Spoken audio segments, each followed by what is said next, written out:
Hello and welcome guys. तो आज की वीडियो में हम डिस्कस करेंगे आरआरबी एनटीपीसी के पिछले एग्ज़ाम्स में आए हुए क्वेश्चंस जो कि हमारे आने वाले एग्ज़ाम्स के लिए भी यूज़फुल हो सकते हैं। इस वीडियो में हम डिस्कस करेंगे जीके और जीएस के क्वेश्चंस। तो वीडियो इंपॉर्टेंट है गाइस, पूरी देखिएगा। चलिए बढ़ते हैं आगे। Hey guys, welcome to the channel tricks and click studies. Video देखने से पहले चैनल को जरूर सब्सक्राइब करें और बेल आइकन भी प्रेस करें ताकि हर वीडियो की नोटिफिकेशन आपको टाइम पे मिलती रहे। धन्यवाद। तो चलिए स्टार्ट करते हैं। चलिए गाइस, शुरू करते हैं अपने फर्स्ट क्वेश्चन के साथ, जो कि सबसे पहले किस देश ने अपना संविधान बनाया था। तो बात की जाए उस कंट्री की जिसने सबसे पहले अपना संविधान बनाया था, तो उसका नाम है यूएसए, यानी कि ऑप्शन डी जो है वो इस क्वेश्चन का सही आंसर होगा।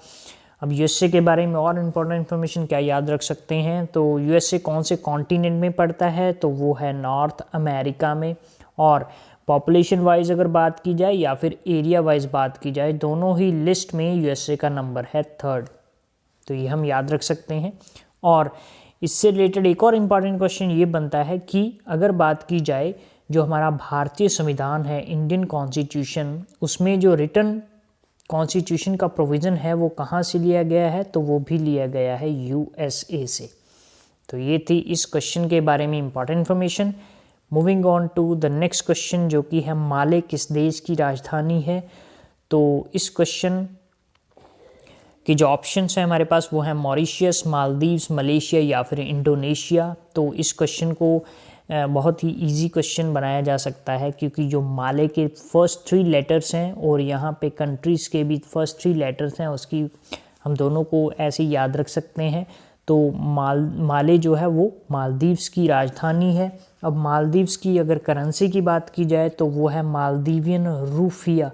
तो ये भी आप याद रख सकते हैं इस क्वेश्चन के रिगार्डिंग एक और information. Moving on to question number 3, जो कि है जापान की ऑफिशियल रिपोर्ट को क्या कहा जाता है। हर कंट्री की एक ऑफिशियल रिपोर्ट होती है जिसको अलग अलग नामों से जाना जाता है। उसी तरह जापान की ऑफिशियल रिपोर्ट को कहा जाता है ग्रे बुक। तो इस क्वेश्चन का जो ऑप्शन डी है वो सही होगा। इसी तरह अगर हम बात करें जापान की, तो जापान की जो कैपिटल है वो है टोक्यो, और जापान की जो करेंसी है उसको जाना जाता है येन से। तो ये भी हम याद रख सकते हैं जापान के regarding. Moving on to question number 4, WHO का हेड क्वार्टर कहाँ है। तो WHO stands for World Health Organization. तो ये भी हम याद रखेंगे, ये हमें पता होना चाहिए। इसके बारे में हमने एक इम्पॉर्टेंट वीडियो भी बनाई थी कि कौन कौन सी जो मेन ऑर्गेनाइजेशंस हैं वर्ल्ड की, उसके हेडक्वार्टर्स कहाँ हैं, with the help of a trick. उस वीडियो का लिंक मैं आपको डिस्क्रिप्शन में भी दे दूंगा, वहाँ से देख सकते हैं। Easily with the help of short trick हम याद कर सकते हैं headquarters of important organisations of the world. तो जो WHO है उसका हेडक्वार्टर बताना हमें वो है जनेवा में, यानी कि ऑप्शन सी जो है इस क्वेश्चन का सही आंसर। तो इसी के साथ we are at question number 5, जो कि विमान उड़ाने वाले पहले भारतीय कौन थे। तो इस क्वेश्चन में हमें बताना है कि इंडिया में सबसे पहले किस भारतीय ने जो है विमान उड़ाया था। तो उनका नाम है JRD टाटा। ये क्वेश्चन काफ़ी कॉमन है और इम्पॉर्टेंट भी है साथ ही साथ। तो JRD टाटा की अगर फुल फॉर्म देखी जाए तो जहांगीर रतन जी दादा भाई टाटा उनका पूरा नाम था, और वो टाटा फैमिली से ही बिलोंग करते हैं, और टाटा इंडस्ट्रीज़ को आगे बढ़ाने में, इस्टेब्लिश करने में उनका काफ़ी योगदान था। तो चलते हैं अपने नेक्स्ट क्वेश्चन पे। ओलंपिक मेडल जीतने वाली पहली भारतीय महिला कौन थी। इसमें हमें ये बताना है कि किस इंडियन लेडी ने फर्स्ट टाइम ओलंपिक में मेडल जीता था। तो उनका सही नाम था कर्णम मल्लेश्वरी, यानी कि ऑप्शन ए जो है वो सही उत्तर होगा इस क्वेश्चन का। अब कर्णम मल्लेश्वरी ने किस गेम में ये मेडल जीता था, तो उनकी जो गेम थी वो है वेट लिफ्टिंग। और कब उनको ये मेडल मिला था ये भी हम याद रख सकते हैं। तो 2000 की समर ओलंपिक्स में उन्होंने ये मेडल जीता था, और इसी के लिए उनको 1995 में राजीव गांधी खेल रत्न अवार्ड भी दिया गया है। तो ये भी हम इस क्वेश्चन के रिलेटेड जितनी भी इंपॉर्टेंट इन्फॉर्मेशन है याद रख सकते हैं। इसी के साथ चलते हैं अपने नेक्स्ट क्वेश्चन में, जो कि मेघदूत किसकी रचना है।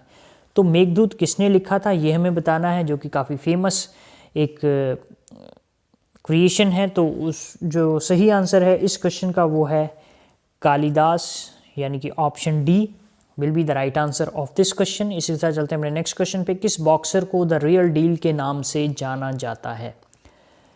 तो ऑप्शन है Mike Tyson, Mohammad Ali, Evander Holyfield, Joe Louis. इस क्वेश्चन में जितने भी ऑप्शन हैं चारों के चारों ही बहुत ही महान बॉक्सर रहे हैं, लेकिन जो रियल डील के नाम से जाना जाता था उनका नाम था इवैंडर हॉलीफील्ड। यहाँ पे आप देख सकते हैं कि ये हैं इवैंडर हॉलीफील्ड। इसी के साथ चलते हैं अपने नेक्स्ट क्वेश्चन पे, जो कि है क्वेश्चन नंबर 9। मंगलयान कहाँ से लॉन्च किया गया था, कौन सी जगह से लॉन्च किया गया था, ये हमें बताना है इस क्वेश्चन में।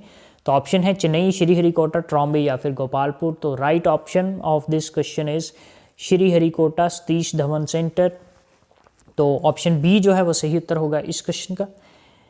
चलने अपने नेक्स्ट क्वेश्चन पे। निम्नलिखित में से कौन सी सरफेस टू एयर मिसाइल है? Surface to air missile means surface से जो सीधा एयर में वॉर करती है। तो जो ऑप्शंस हैं त्रिशूल, अग्नि, ब्रह्मोस या फिर K-15 सागरिका। तो सही आंसर होगा इस क्वेश्चन का त्रिशूल, यानी कि option A will be the right answer. Moving on question number 11। Bharat UN में कब शामिल हुआ था? तो इंडिया जो है यूएन में शामिल हुआ था। यूएन की पहले फुल फॉर्म हमें पता होनी चाहिए, यूनाइटेड नेशंस ऑर्गेनाइजेशंस। तो इंडिया यूएन में कब शामिल हुआ था? 1945 को शामिल हुआ था, यानी कि ऑप्शन बी जो है वो सही उत्तर होगा इस क्वेश्चन का। अब अगर हम बात करें यूनाइटेड नेशंस की, तो यूनाइटेड नेशंस की स्थापना कब हुई थी, ये भी बहुत इंपॉर्टेंट क्वेश्चन है। तो 24 अक्टूबर 1945 को, ये भी हम याद रखेंगे इसके बारे में। उसके बाद अगर बात की जाए हेडक्वार्टर की, यूएनओ का हेडक्वार्टर कहाँ है? तो वो है न्यूयॉर्क में, जो कि है अमेरिका में। तो ये इंपॉर्टेंट इन्फॉर्मेशन है रिगार्डिंग यूएन, ये हम याद रख सकते हैं। इसी के साथ we are at the last question of this video, जो कि है पेपर का आविष्कार कहाँ हुआ था। तो ये भी क्वेश्चन काफ़ी कॉमन है, पेपर का आविष्कार कहाँ हुआ था? तो चाइना में, चीन में, यानी कि ऑप्शन डी जो है वो सही उत्तर होगा इस क्वेश्चन का। तो गाइस ये जितने भी क्वेश्चन हमने इस वीडियो में डिस्कस किए हैं, ये सारे के सारे ही प्रीवियस आरआरबी एनटीपीसी में आए हुए हैं। इन क्वेश्चन को एक बार रिवाइज जरूर कर लीजिएगा, और ऐसे ही इंपॉर्टेंट इन्फॉर्मेशन के साथ मिलेंगे किसी और वीडियो में। तब तक के लिए स्टडी हार्ड, बी से be healthy. Thank you very much guys.